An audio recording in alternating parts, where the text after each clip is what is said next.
तो गरम करके ठंडा छोड़ना कोई डेयरडेविल से सीखे। जहाँ डेयरडेविल बॉर्न अगेन सीजन 2 का लास्ट एपिसोड फाइनली आ चुका है और मोस्टली तुम लोगों ने भी देख लिया होगा। जहाँ इस एपिसोड में बहुत सारी चीजें कमाल की हुई हैं, बट कुछ चीजें ऐसी हैं जो कि मेरे को बिल्कुल पसंद नहीं आई हैं। इसके बारे में भी बात करेंगे। तो शुरू करते हैं कि इस एपिसोड में क्या क्या चीजें अच्छी हुई हैं और उसके बाद हम कुछ चीजों के बारे में बात करते हैं। देखो, अगर सबसे पहले अगर मुझे किसी चीज के ऊपर बात करनी है तो वो है कि मैट मर्डॉक के अपने लॉयर वाले प्रोफेशन को वापस से एक्वायर करना। मैं से बता रहा हूँ, मैंने बहुत मिस किया है इस मैट मर्डॉक को। बहुत टाइम से हम डेयरडेविल को देखते आ रहे थे। इस सीजन पे मेरा बस एक ही प्रॉब्लम था इस सीजन से कि इसमें हमें मैट मर्डॉक बहुत कम देखने के लिए मिल रहा है। मतलब मैट मर्डॉक लॉयर वाला मैट मर्डॉक बहुत कम देखने के लिए मिल रहा है, जो कि इस एपिसोड में और इससे पहले वाले एपिसोड में बिल्कुल मतलब पूरा कर दिया। मतलब मजा आ गया। एंड इसी के साथ एक और चीज ऐड करूँ तो वो जो कोर्ट रूम था जहाँ पर फिस एंड मैट आपस में माइंड गेम खेल रहे थे, दैट वाज क्रेजी। मतलब तुम वहां पे फिस की आंखों में देख सकते थे कि उसका जितना भी प्लान था वो सब कुछ खराब हो रहा था, क्योंकि डेयरडेविल उससे हमेशा एक कदम आगे चल रहा था। अब चाहे वो क्रिस्टोफी की रिकॉर्डिंग हो जो पहले रिकॉर्ड करी थी, चाहे वो टास्क फोर्स से बचना हो, या फिर लोगों को ये बताना कि आई एम डेयरडेविल, जो कि literally one of my favourite moment था इस पूरे एपिसोड में। मतलब सेकंड फेवरेट, पहले फेवरेट की भी बात करेंगे। अब मैट ने लोगों को ये बता दिया है कि वो डेयरडेविल है और इसके पीछे का सिग्निफिकेंस बहुत बड़ा है। मतलब 3-4 सीजन पहले से मैं एक चीज को नोटिस कर रहा था कि जो भी चीजें फिस के साथ होती हैं वो डायरेक्टली और इनडायरेक्टली मैट मर्डॉक के साथ भी होती है। एग्जाम्पल के तौर पे मैं तुम्हें इस सीजन का बताता हूँ। मतलब तुम कोइंसिडेंस देखो कि क्रिस्टोफी की रिकॉर्डिंग होने के बावजूद भी उन लोगों को एक ऐसा बंदा चाहिए था जो कि उस शिप में नॉर्दर्न स्टार के ऊपर मौजूद हो उस टाइम पे जब फिस ने और क्रिस्टोफी ने, वो जो कैप्टन था, उसने वो शिप डुबाई थी। और वहां पर कौन था? सिर्फ डेयरडेविल। अब डेयरडेविल तो इस तरीके से आ नहीं सकता और लोगों को ये बताना कि फिस ही किंग पिन है और वो सबको मैनिपुलेट कर रहा है और अपना काम निकाल रहा है, उसके लिए उसको ये बताना पड़ेगा लोगों को कि वो डेयरडेविल है। तो यहाँ पर दोनों की आइडेंटिटी लोगों को पता चल जाएगी कि मेयर फिस के पीछे किंग पिन वाले काम कर रहा है और मैट मर्डॉक एक लॉयर के पीछे डेयरडेविल वाला काम कर रहा है। This is so crazy. और तुमने पुरानी सीजन्स में भी बहुत बार नोटिस किया होगा कि कुछ चीजें जो फिस के साथ हो रही होती है साइमल्टेनियसली वो मैट के साथ भी हो रही होती है। एंड सर बताऊं तो एक यही चीज है जो इस राइवलरी को one of the best rivalry बना देती है। अब इसके बाद जब मैट ने प्रूव कर दिया है कि फिस एक्चुअली अपने काले करतूत कर रहा था तो लोगों का आउटरेज आ जाता है। और यहाँ पर इस एपिसोड का मेरा फेवरेट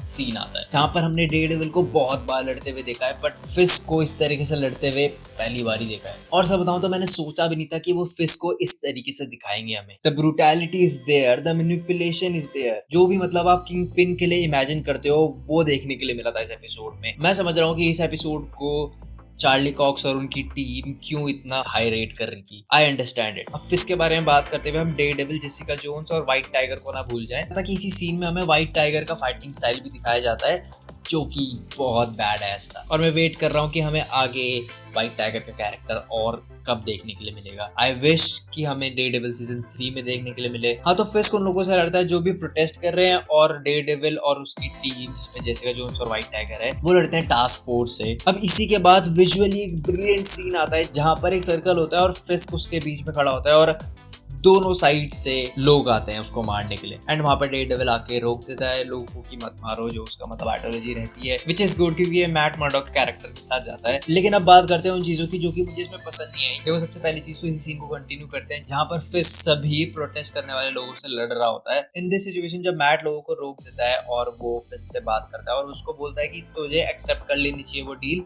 और न्यूयॉर्क को छोड़ देना चाहिए और तो प्रिजन भी नहीं जाएगा। अब देखो, फिस ने इतने टाइम से इतने सारे गलत काम करे जिसमें गवर्नर को मारने से लेके विजिलेंटीज को मारने तक सब कुछ था, और उसका एंड इस तरीके से हुआ जहां पर मैट ने उसे बस छोड़ दिया। मतलब मैट इस टाइम पर बस ये चाहता था कि वो मेयर की जो सीट है उसको छोड़ दे। देखो, सीजन 3 के लिए बहुत सारा ट्विस्ट है क्योंकि इसके बाद अब फिर वापस से रिबिल्ड करेगा, फिर से डेयरडेविल को मारने की कोशिश करेगा। मतलब ये सारी चीजें चलती रहेंगी। लेकिन इस एपिसोड में और इस सीजन पे I feel like robbed, because मैं यहाँ पर सोच रहा था कि फिस मना कर देगा और लोग उसको मार रहे होंगे और वो समहाउ उन लोगों से बच जाएगा एंड इस चीज का बदला लेने के लिए वो वापस अपना एम्पायर बिल्ड करेगा जिसमें वो हैदर क्लैन को भी इंक्लूड कर लेगा एज अ म्यूज। बट ये तो बिल्कुल एंटी क्लाइमेटिक हो गया यार। इट फील्स लाइक कि आपने फिस को एक ऐसा पॉइंट दे दिया कि अगर आगे का आप कोई सीजन नहीं भी निकालोगे तो फिस का चैप्टर खत्म हो चुका है। ये इस तरह की एंडिंग है, बट ऐसा होना नहीं है कि हमें पता है कि सीजन 3 आने वाला है। और इसी से रिलेटेड मेरा दूसरा भी पॉइंट है जो कि मुझे समझ में नहीं आया। अब चाहे फिस ने बहुत सारे कांड करे जहाँ पर गवर्नर को मारना, डेयरडेविल को मारना, विजिलेंटीज को पकड़ लेना, लोगों को कैप्चर कर लेना, ये सारी चीजें आती है। उन चीजों को चलो साइड कर दो, और इस पर्टिकुलर एपिसोड में जब जितने भी प्रोटेस्ट करने वाले लोग फिर से लड़ने के लिए आते हैं तो वो बहुतों को जान से मार देता है, मतलब 20-15 लोगों को तो आराम से वो जान से मारता है। उसके बाद भी मैट मर्डॉक उसको छोड़ देता है। मैं ये सोच रहा हूँ कि डेयरडेविल तुम्हारा एक काम था जहाँ पर तुम्हें फिस्ट को जेल के अंदर बंद करना था। फिस्ट तो जेल के अंदर नहीं है, बट तुम जेल के अंदर हो। मैं बताऊँ, मैं सीजन के फिनाले से एक्सपेक्ट कर रहा था, जैसे हमें नेटफ्लिक्स के डेयरडेविल के सीजन 3 में जो फिनाले देखने के लिए मिला था, I was expecting like that कि they are crying, they are roaring. अगर तुम लोगों को समझ में आया हो तो तुम कमेंट्स में बता देना मुझे। बाकी कुछ और चीजें हैं इसमें जो कि ना बुरी है ना अच्छी है, बट वो आगे सीजन 3 के लिए बहुत ज्यादा इंपॉर्टेंट है। जो कि है, सबसे पहले तो मैट मर्डॉक जेल के अंदर बंद हो चुका है एंड वहां पे भी वो मुस्कुरा रहा है, which is kind of badass। And bullseye आपका चार्ली के साथ काम करने लग गया है या फिर उसके लिए काम करने लग गया है, जो हमें सीजन 3 में देखने के लिए मिलेगा। Please something good, please. और हेदर ग्लेन अब म्यूज का मास्क पहनने लगी है। बाकी अभी के लिए बस इतना ही।